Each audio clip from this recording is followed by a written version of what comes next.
Muitas vezes a gente escuta na mídia expressões do populismo. Ah, esse cara é populista, essa medida é populista. Mas afinal, o que é populismo? Fala aí, galera do Ranking, beleza? Esse vídeo vai explicar esse conceito que é muito usado, mas que muita gente tem dúvida. Afinal, populismo é bom ou é ruim?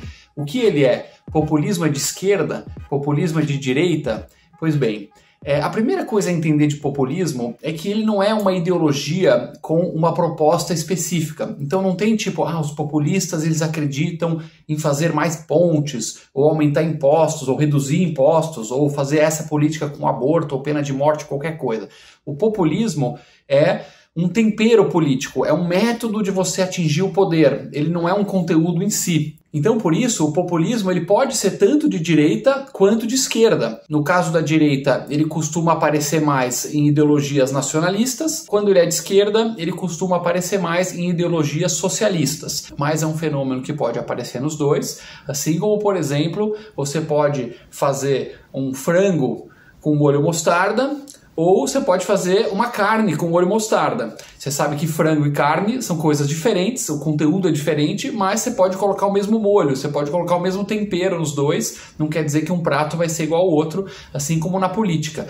Você pode ter uma galera que é mais socialista, que quer aumentar o poder do Estado, quer aumentar impostos, quer estatizar, quer socializar os tais dos meios de produção, e ele pode fazer isso, ele pode avançar essas políticas dele, ele pode fazer uma estratégia para capturar o poder usando temperos populistas, usando métodos populistas. E do outro lado, você pode ter um movimento que é nacionalista, Nossa, nosso povo, nossa nação, sou em primeiro lugar, tal. usando também métodos populistas. Então, afinal, o que é o método populista? O que difere o populismo do não populismo? E, claro, o que seria um não populismo? Então, como que a gente pode pensar nisso de um jeito simples? Nos países, você sabe que existem uma diversidade enorme de pessoas, de pensamentos, de opiniões. E se você é uma pessoa que valoriza muito essa diversidade, você vai ser o oposto do populista, que você é um pluralista, do plural. Você é pluralista se você celebra, se você valoriza essa diversidade, se você fala que bom que tem gente de diversas opiniões, que querem coisas diferentes, que vão se reunir num parlamento e vão negociar as políticas públicas. Que legal que a gente é diverso. Então, se você pensa isso, você é provavelmente um pluralista, uma pessoa que valoriza a pluralidade.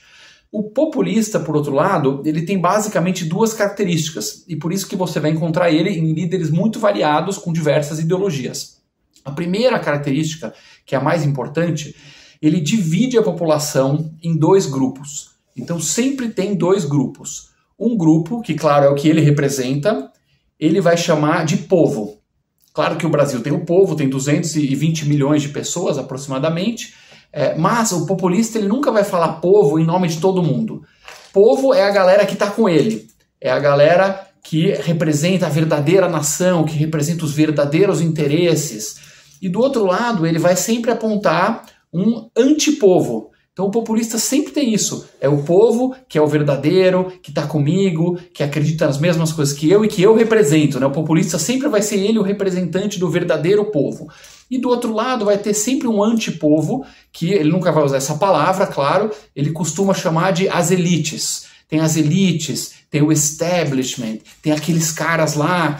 Então ele divide e ele começa sempre a passar essa mensagem de que ele está com o verdadeiro povo, que ele é do bem, e do outro lado tem o antipovo, o que nos leva para o segundo ponto fundamental, que é essencial para um populismo, que é a diferença moral entre o povo e o antipovo. Então, além dele ser o representante verdadeiro do povo, ele vai dizer que o povo verdadeiro é sábio, é do bem, é generoso, que é o verdadeiro interesse da nação e ele também. E o antipovo, que é as elites, que pode ser ou a elite jornalística, ou a elite econômica, ou a elite política, ou todas as elites juntas. As elites são sempre corruptas, as elites estão tramando, as elites são maléficas. E pode ser uma elite nacionalista, por exemplo, se você é um populista de esquerda, você vai falar que a elite é nacionalista, é racista. E se você é um populista de direita, você vai dizer exatamente o contrário.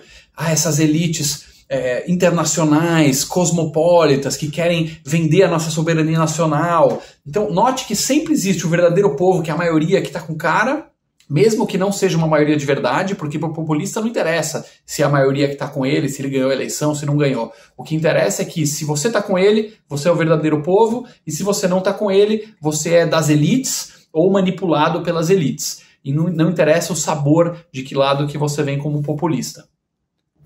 Então, nesse sentido, diversos líderes muito conhecidos podem ser considerados populistas, pelo menos em parte, porque eles usam métodos populistas. Jair Bolsonaro, por exemplo, usa bastante, o Lula usa bastante, o Nicolás Maduro da Venezuela usa bastante, o Trump nos Estados Unidos, assim como o Bernie Sanders usam bastante. Então, o populismo não é necessariamente uma coisa muito grave se usado em moderação, porque a gente sabe que na política a pessoa tem que ganhar corações e mentes. Não adianta um cara ser totalmente técnico e isento e um discurso muito morno, porque isso não ganha eleições. Mas, a partir de um certo ponto, o populismo pode ser uma coisa extremamente destruidora para um país, jogando um lado contra o outro, fazendo um lado se sentir apontado como vilão de todos os problemas, e aí aumentar a polarização, aumentar a temperatura e deixar o povo rachado de forma irrecuperável. E outro problema do populismo é que ele tende a atropelar as instituições. Então, a única coisa que faz um país se desenvolver, que seja conhecida até hoje, uma coisa que não tem dúvida, que toda a literatura fala, toda a ciência política, todo o histórico que existe na humanidade, é que um país só fica rico se ele implantar um pacote sólido de instituições. Tem que ter entidades fortes, um Congresso forte, uma Suprema Corte forte, uma Constituição forte, respeitada, com imprensa livre, com liberdade econômica. Quando essas instituições funcionam bem, independente de pessoas, você tem um ciclo que década após década, ano após ano, o país vai ficando mais desenvolvido e você chega no ponto dos grandes países desenvolvidos no mundo, que não são perfeitos, lógico, mas é a coisa mais perfeita, mais próxima do desenvolvimento, da perfeição que já se conheceu na humanidade. Então, o populista, ele começa a atropelar isso, e ele costuma tentar fazer o tal do conversa direta com o povo. Então, nós vamos atropelar esse monte de burocratas, esse monte de elite aí, esses caras, e eu vou falar com o povo, eu vou falar coração, coração.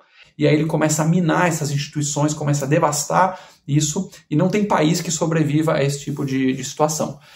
Daí para uma ditadura, daí para um regime autoritário, seja de esquerda como de direita, é só um pulinho. Então a gente tem que estar muito vacinado ao discurso populista, mesmo que venha de políticos que a gente gosta. Você pode gostar do político, mas criticar quando ele tem um tom demasiado populista, quando ele tem um tom demasiado de apontar grandes culpados.